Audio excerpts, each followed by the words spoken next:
Hello and welcome to Inside Kurdistan Extra. Joining me this evening is Lynn Hiestand, Heartland Alliance International's Country Director in Iraq. Welcome to the show. Thank you for having me.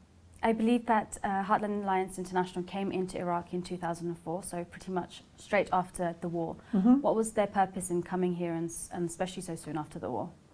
Well, Heartland Alliance has been working with vulnerable populations and people who have been in conflict situations for many, many years. They saw a need here and have been doing similar work around the world, as I said, working in areas which had recently gone through conflict or was still in conflict, bringing services and teaching people in the country how to respond to these needs. Mm-hmm. What do you feel the main needs were at that time, and have they changed over the course of the last nearly 10 years now? Yes and no. The primary needs and the thing that we focused on first, because one, it is a specialty of Heartland Alliances, are mental health services. Given the years and years, and in fact decades of conflict in Iraq, in Kurdistan, there are many, many people living here suffering the effects of those traumatic events, whether it be torture, whether it be the war, whether it be other forms of violence. And as you know, seeking and receiving mental health services to respond to these issues has a stigma here. Mm-hmm. And therefore people are very reluctant to get the help that they need. So we in 2006 started the Trauma Rehabilitation and Training Center, first training mental health professionals here to work with survivors of trauma. Mm-hmm. And then those mental health professionals providing services. As you mentioned, there is a stigma when it comes to mental health. Did the TRTC help remove some of that stigma? Did the reluctancy amongst people who needed mental health services decrease as they became more and more familiar with the mental health professionals and just the whole way of receiving mental health? Yes and no. First of all, the Ministry of Health has been very supportive of our work. And not only do we now have the work of the TRTC, which is its own independent organization, but also we've been training community mental health workers who work out in areas outside of the cities, in clinics, providing mental health services. And it's in those areas where in many ways the services are even more necessary, places like Halabja, right, Garmin, and so forth. There still is, unfortunately, a strong stigma, I think. It's gotten better as more people have sought treatment and received the benefits and seen what those benefits are, not only for them, but for their families, for their communities. The word is spreading a bit, and so people are being encouraged, and the stigma is lessening, but it's still there, and we still have more work to do to get rid of it. Aside from mental health services, what other programs has Heartland Alliance International implemented in Iraq as well as the Kurdistan region, because you work in both? Another service area that we focus on here is legal services. Providing legal services to the most vulnerable populations here. Victims of trafficking, survivors of gender-based violence, just people who don't understand what their legal rights are and so have never tried to seek to enforce them. As you know, under Saddam Hussein, the rule of law was very weak. Mm-hmm. And so people don't realize that there are a lot of protections for them here. For example, in Kurdistan, the recent Anti-Domestic Violence Act that was put into place, provides protections for the family, women, but for the family, against violence and other actions which break down the strength of the family. Iraq's constitution is very strong, provides many rights for women, for children, for the elderly, for minorities. And so it's working with people in Iraq and in Kurdistan so that they understand their rights, and then helping them to enforce them. Is there a strong rule of law in Iraq and the Kurdistan region?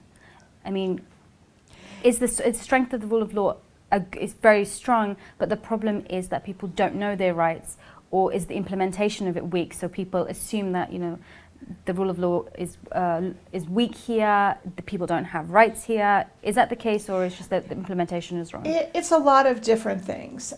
First of all, it's the very recent history under the prior regime.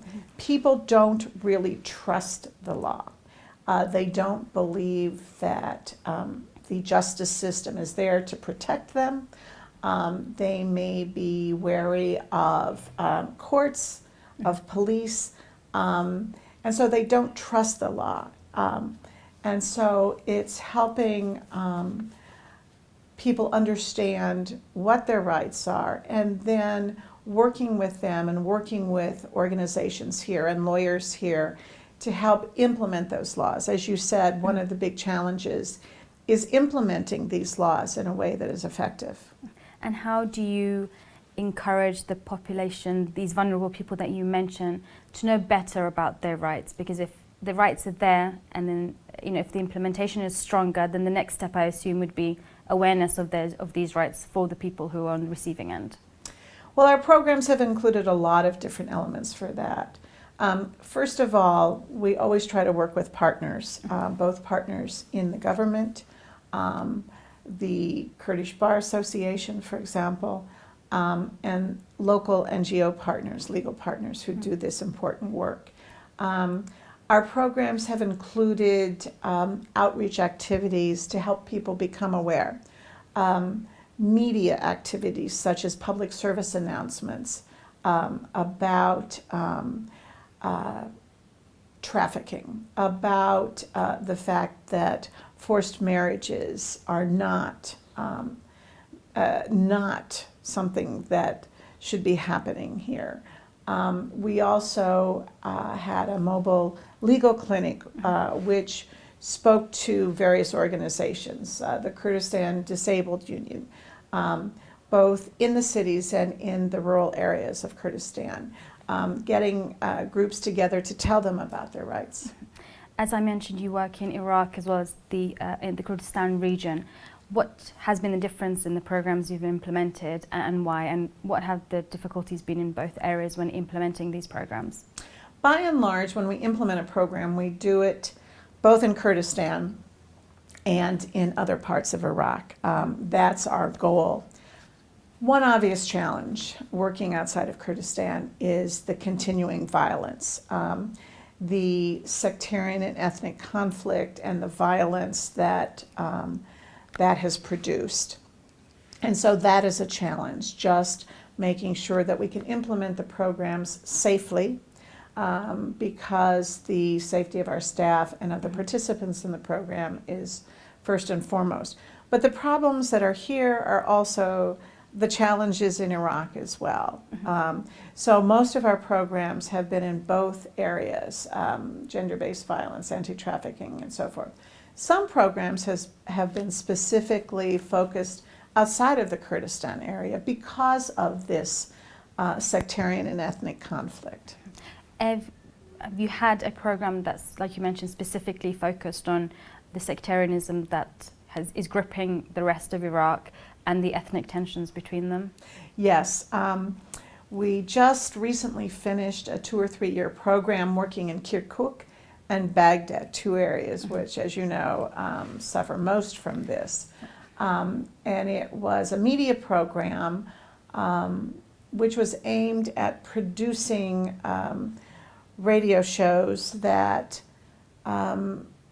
gave a counterbalance to the stories of conflict, the stories of tension, which talked about peaceful resolution of issues and peaceful living together, the diverse communities in Baghdad, in Kirkuk, as they used to do.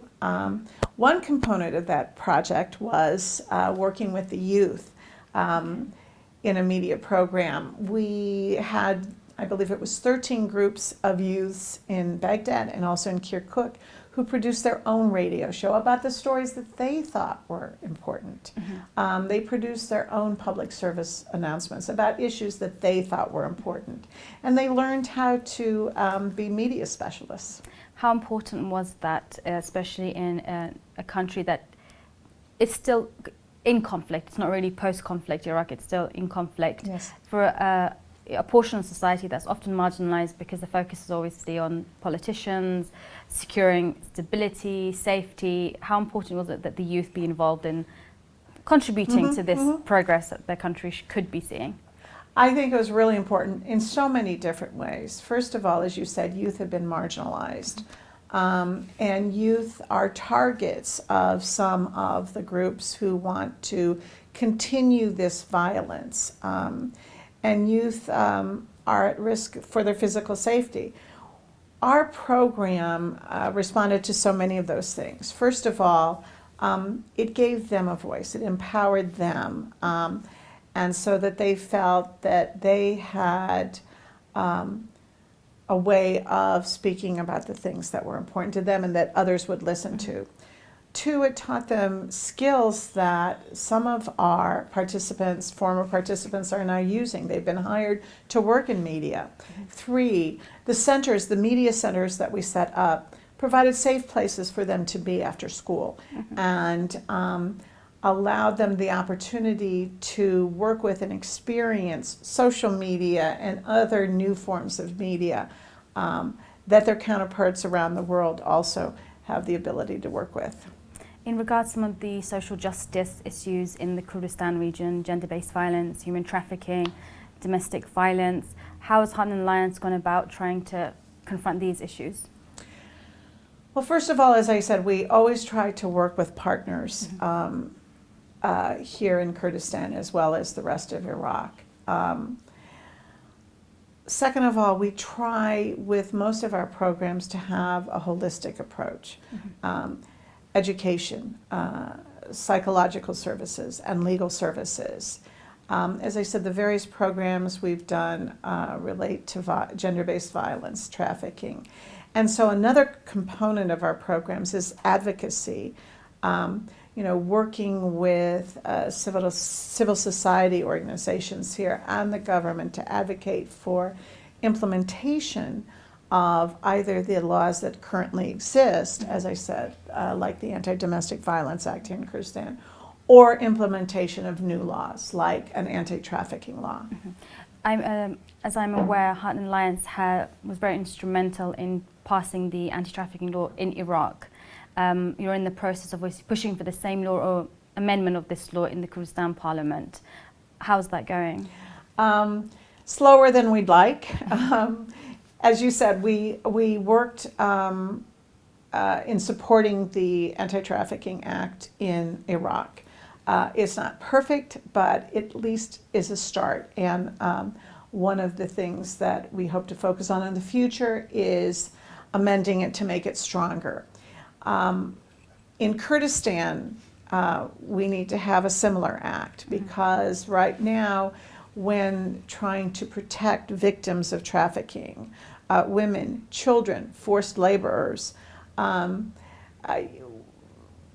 we have to rely on existing laws such as kidnapping.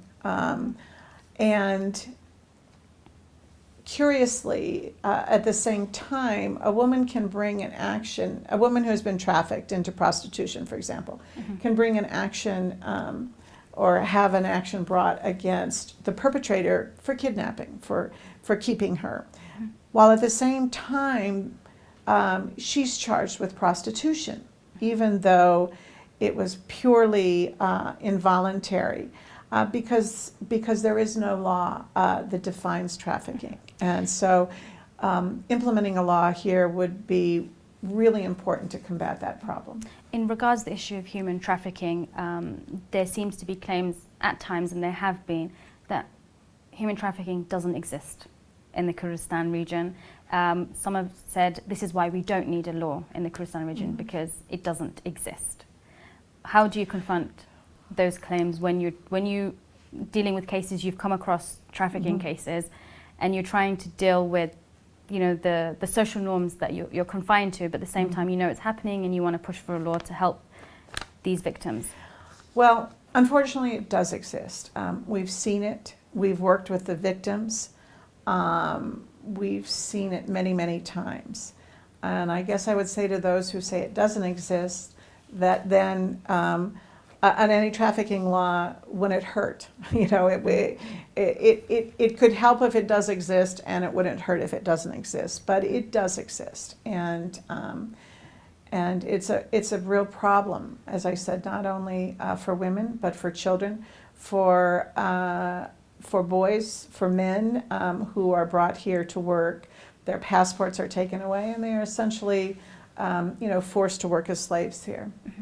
You mentioned working with local partners to implement some of these projects, which is very important, because some would claim, what can an international NGO who has no familiarity with the area offer to the local population, who it's very detached from, in terms of if you didn't know anything about the region that you're trying to help? Well, we would agree with that. If it were Heartland Alliance International bringing in so-called experts from the United States to implement all these programs, to teach everybody how to do things, I would agree with you that that's not an appropriate response. However, you know, we work with local partners. As I said, we formed the TRTC, the Trauma Rehabilitation and Training Center, around Kurdish professionals, doctors and other professionals. We work with Kurdish and Iraqi NGOs. Most all of our staff who actually are on the ground implementing the programs are Kurdish, because one of our main focus is to make sure to help build the capacity of those with whom we work and others to sustain this work. Okay. In continuation of that, some would obviously say you're only here for a short period of time, because once the grants finish, the program comes to an end, the services stop. What's to ensure that the work that you've done continues, the capacity building that you've done will continue, and you're not just simply here for a short period of time and then out and nothing's really been achieved? Well, first of all, we've been here for 9 years, and I hope we're here for, you know, 19 or more. But you're right. Once the war ended, there was, and the American troops withdrew, I think there were, many people had the view that the problems were over, time to move on. And that certainly isn't the case. We are seeking additional sources of funding in addition to our traditional funding sources, UN agencies and the U.S. Department of State. We're seeking other sources of funding, for example, from private foundations, from corporations that are doing work here in Iraq, both local and foreign. For example, when the TRTC became its own independent organization, it was supported by one of the very big companies here. I don't know if I can mention the name, but supported by ACSL. And that was really important for it to help transition to financial independence. You know, we're looking at funding sources with corporations who have come here, who have community responsibility funds to use. But ultimately, whether the work is sustained and continues and you know, continues to help respond to the needs of the community and the people here, depends a lot upon the Kurdish people themselves. You know, the government, is it committed to provide funding necessary for, you know, legal aid organizations? to support the local NGOs and the important work that they're doing. Mm-hmm. You mentioned the lack of funds now coming into Iraq. Has that really hit the NGO world very hard? I don't think it's a lack of funds. There's still lots of funds available, lots of sources. It's just less than it was at the beginning. So as I said, we and other organizations, local organizations, are going to have to look for other sources. Just as we can't continue to rely solely on funding from the UN or the government, the US government, local organizations are going to have to not simply rely on funding that they receive through international organizations. And I think they understand that, and they are getting funding elsewhere. In terms of the Kurdistan government, how helpful and responsive have they been to needs that you needed to be met when you're implementing your programs? Well, as I said, in many ways they've been very helpful. In implementing our mental health programming, we've had lots and lots of support. We just had a large conference in Howler in January, which brought together stakeholders from around the country. The Ministry of Health in Kurdistan, the Ministry of Health in Baghdad, various universities, to talk about the mental health needs. And we're continuing those conversations, and in particular, the need for funding to expand those programs, to train more community health, mental health workers, to support the ones that already exist. But again, there's always challenges, and you know, in a way, it's like the needs are many, and it's the resources are sometimes not available. So it's continuing advocacy work with the government to take measures to implement some of the protections and the programs that we see will really be helpful. As you mentioned, the needs are very, very large still. What would you pinpoint as the main areas that need particular attention, especially in the Kurdistan region? Well, I think that, as we talked earlier, providing mental health services, I'm really stunned and saddened at the number of people who have suffered the traumatic effects of conflict. Some in very strong ways, like survivors of torture, others who have just grown up during war, during the Civil War, during the Anfal. Those effects are, you know, passed from generation to generation. The other huge issue for me is the fact that any region or country that marginalizes 50% of their population will never develop fully. On a more personal note now, you left a very high-flying career as a lawyer. You retired and then you came to Iraq, to the Kurdistan region. Why did you give up something so, living the high life, as some would say, to come to more humble pastures? Well, I've always worked with not-for-profit organizations because I think that the work that's done by NGOs is so important. So even when I was in private practice, I was and still am on the board of trustees of many charitable organizations.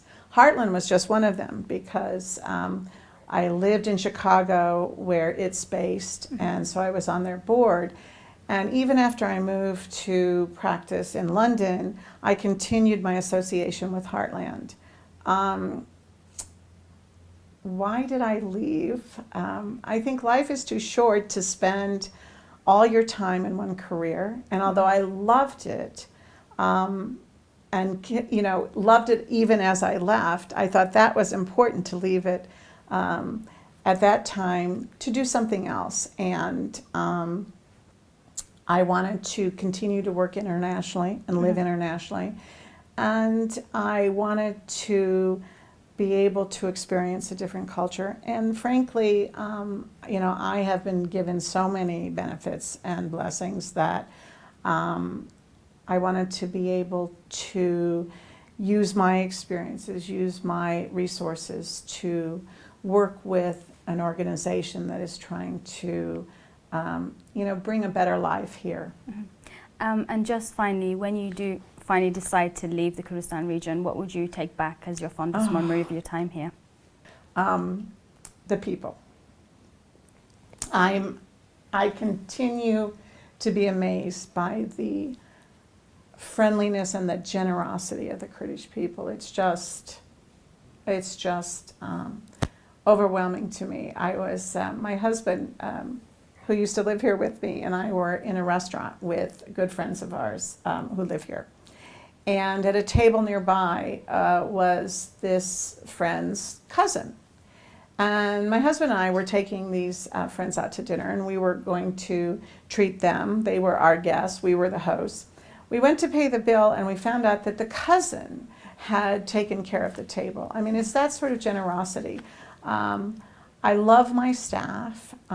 They have so enriched my life here. So